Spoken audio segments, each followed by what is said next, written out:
السنه دي خالص. احنا لغايه دلوقتي ما شفناش حاجه حلوه. خلاص الماتش الجاي يبقى حلو، بس برضه الدوري هيبقى في الاهلي يعني، ما تقلقش يعني. مفيش مشكله، دي حاجه ما تضايقناش. وفي نقطة تانية مهمة، أنا كنت حاضر ماتش دورتموند اللي فات مع نوننبرج واللي خلص 4-0. كان محمد زيدان متألق وكان من نجوم المباراة، وهنا الناس كلها بتشيد بيه، وعلى الله يستمر على كده يا رب يا رب في كأس الأمم. هينفعنا في انجولا ان شاء الله. طبعا. اهلا علا، اتفضلي. اهلا يا عمرو، ازيك؟ مساء الخير، اهلا بحضرتك يا ازيك يا فندم. استاذ محمد؟ مساء النور. مساء الخير. من فضلك يا عمرو اديني بس دقيقتين لاني بكلمك من نيوزيلندا. اتفضلي يا فندم. اتفضلي. انا رئيسة الجمعية المصرية في نيوزيلندا، فعندي كم موضوع اطلعك من الكورة شوية. اتفضلي يا ولو فندم. اني مبسوطة انك مبسوط ان الزمالك كويس، بس انا اهلاوية. يعني ما فيش مشكله، مصر يعني كلها اهلاويه يعني. انت في نيوزيلندا. يعني ما بستغربش يعني. انا عايزة اقول لك على حاجة، احنا النهاردة هيوصل عندنا وفد مصري على يعني رفيع المستوى. جاي لنا من مصر يزورنا، وانا يعني كلنا مبسوطين جدا باللقاء ده الحقيقه.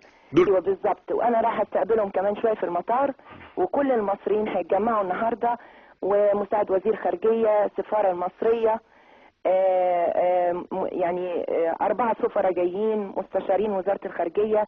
فاحنا ابريشيتد جدا، وطبعا ده برضو نتيجه لمجهوداتك ان انت دايما تقول يعني ايه اسالوا عن المغتربين، فاحنا قد ايه مبسوطين. طب جميل يا فندم. بالنسبه للعلم والناشونال داي، انا الناشونال داي مهم جدا، واحب اقول لك انا بعمل ايه للعلم. انا عندي علم في الليفنج روم، في اوضتي، في اوضه القعاد عندي زي ما بنقول. أيوة. عندي علم مصر. طب ده شيء لما جميل. بيجي الانترناشونال داي في المدارس، فالولاد بيروحوا بيعملوا ايه بقى في الانترناشونال داي؟ بديهم علم مصر، عندي علم كبير كده، يحطوه على كتفهم او يلفوه على جسمهم. الله. ويبقى ده الانترناشونال داي، يعني رايح تعمل ايه؟ يعني هاخد معاه علم مصر ويطلع. فمهم قوي اللي انت بتقوله، والحمد لله يعني فعلا ان شاء الله المصريين كلهم يتجمعوا حوالين العلم ان شاء الله يا علا، شكرا ليك. انا كمان حاجتين بليز. امبارح انا كنت بتكلم من كام يوم على كرامة مصر والمصريين، واحب اكد للاخت ربا اللي كلمتك ان كلنا مصريين، وانا مقدره المتاعب اللي في مصر، بس مصر هي مصر برضو حتى لو فيها متاعب. كرامة المصريين من كرامة مصر. شكرا علا. انا عايز بس اقول لكم ان الموضوع اللي احنا فتحناه امبارح بتاع اليوم الوطني ده هنتكلم فيه النهارده، لان ليه ردود فعل كثيره جميله، وانا سعيد جدا ان جات لي ردود الفعل دي، وهقول لكم احنا هنعمل ايه. احنا هنعمل حاجه غريبه جدا، ولكن خلينا ناخد اتصالات ونقول لكم احنا هنعمل ايه. معانا احمد، اتفضل. مساء الخير. اهلا بيك يا فندم. اولا يعني انا اهلاوي برضو، بقول لك مبروك على الاداء، وان شاء الله الزمالك يرجع زي ما احنا متوقعين. بالنسبه لموضوع الناشونال داي، ايوه، بناء على الكلام اللي انت قلته امبارح، وزي ما انت بتقول دايما ان مشاهدي القاهره اليوم بيساعدوك في الاعلام. قول لي. مصر كانت جزء من الدوله العثمانيه لغايه ما اعلنت مملكه في 22 فبراير سنه 1922. ده صحيح. يوم 22 فبراير 1922 تحولت مصر من جزء يعني غير رسمي كده من الدوله العثمانيه. وعلى فكره في ناس كتير بيعتبروه ده الناشونال داي بتاع مصر، وانا بضم صوتي لصوتهم وبقول ان لو في يوم نختاره يبقى هو ده يوم مصر او يوم العالم، او هو اليوم اللي اصبحت فيه مصر دوله مستقله. صحيح كان فيه الاحتلال البريطاني، ولكن الى حد ما هو ده اليوم اللي اصبحت فيه مملكه. عايز اقول لك حاجه يا استاذ احمد، انا وصلت لمرحله ان امبارح قالوا لي لو الوقت او اليوم اللي مينا وحد فيه القطرين. ده انا حاولت، بس طبعا من الصعب جدا ان انت تعرف اليوم ده ايه. هو كان يوم ثلاث. كان يوم 3 الساعه 4:30 بعد الظهر. معانا الاستاذ نبيل حبشي، سفير مصر في الدنمارك. اهلا بيك يا فندم. مساء الخير عمرو بيه. ازي حضرتك يا فندم؟ بيه. اهلا وسهلا. ان شاء الله تكون بخير. انا بس حاولت امبارح اتدخل في يعني في عجاله عشان اوضح بس معلومه حضرتك كنت اثرتها امبارح، المتعلقه بمؤتمر تغير المناخ في كوبنهاجن. وطبعا بس بوضح انه يعني حضرتك كنت بتقول امبارح انه ما كانش فيه يعني تواجد مصري ونحن فين لا يا فندم، احنا قلنا تواجد بس ما فيش احساس عندنا هنا في مصر بالموضوع. يعني امبارح محمد واحنا قلنا ان في وفد مصري وفي ورقه مصريه وكل حاجه. احنا اللي بنتكلم عليه ان مصر مش زي بقيت يعني مثلا حضرتك لو تشوف المسيرات اللي عندكم في كوبنهاجن، المسيرات اللي موجوده في لندن، في باريس، في اندونيسيا، كلها بتساند هذا المؤتمر. احنا في مصر ما حدش حاسس بالموضوع.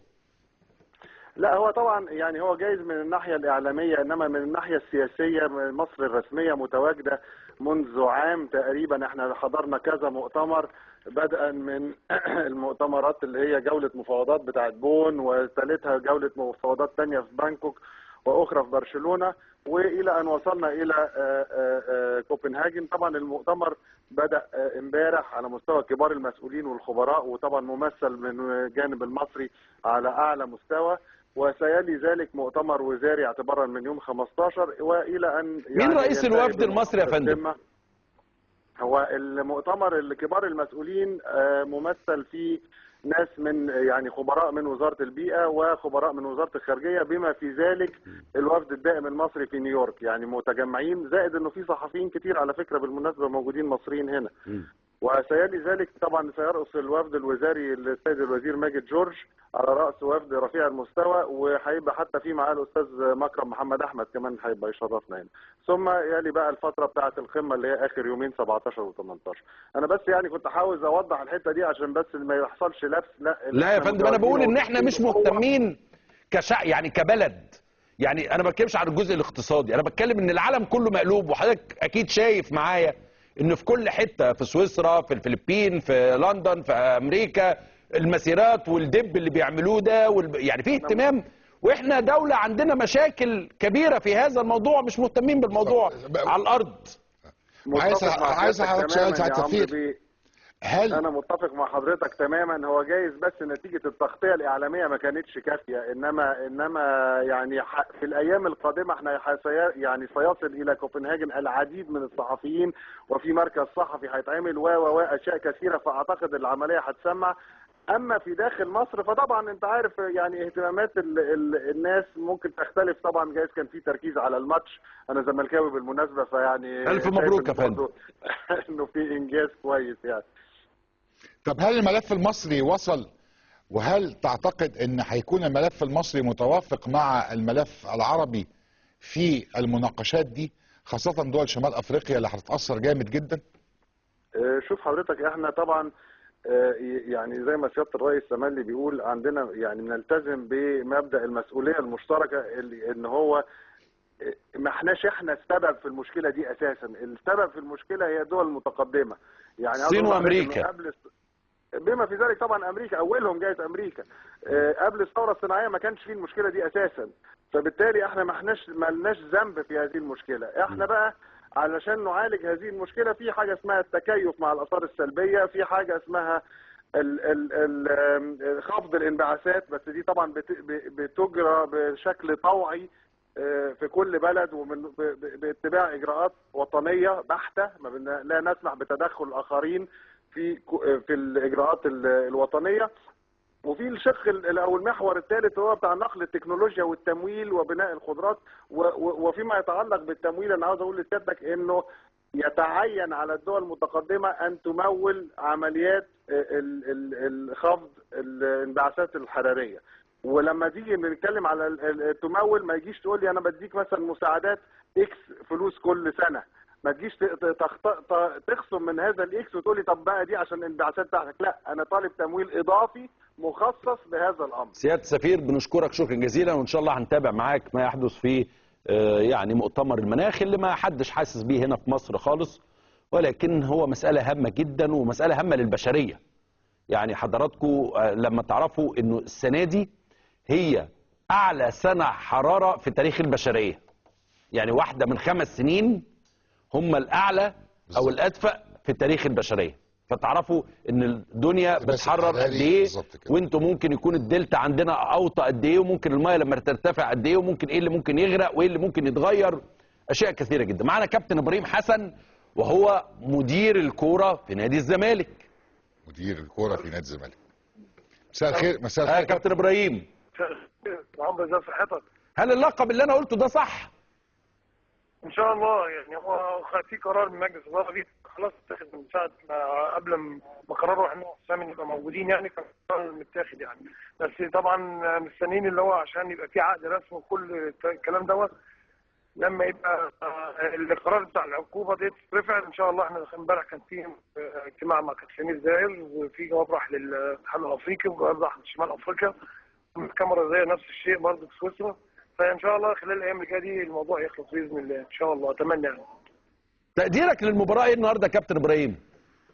يعني انا شايف ان انا سعيد جدا باداء فريق نادي الزمالك، واللعيبه كانوا النهارده عند حسن الظن. وانا حتى بعد الماتشات بعد ماتش الحرس اللي فات بدات قلت ممكن يكون ربنا يعني ما تعرفش شايل حاجه كويسه الماتش الجاي على الماتش الاهلي. فربنا كرم ان الفرقه كانت في حالتها، وبحييهم ان هم في التزام، في نظام، في اصرار على ان يحاول مكسب لحد اخر دقيقه، بيحاولوا في الملعب، وكل واحد ملتزم بمكانه، وفي روح قتاليه عاليه في الملعب. هو الروح دي كانت باينه النهارده. الزمالك ليه شكل، ليه منظر، في اصرار، اللعيبه بتلعب في اماكن منطقيه، مفيش حد بيلعب بره مركزه، كل ده كان مهم النهارده. ورغم ان في عناصر برضه لسه لما تدخل تبقى في حالتها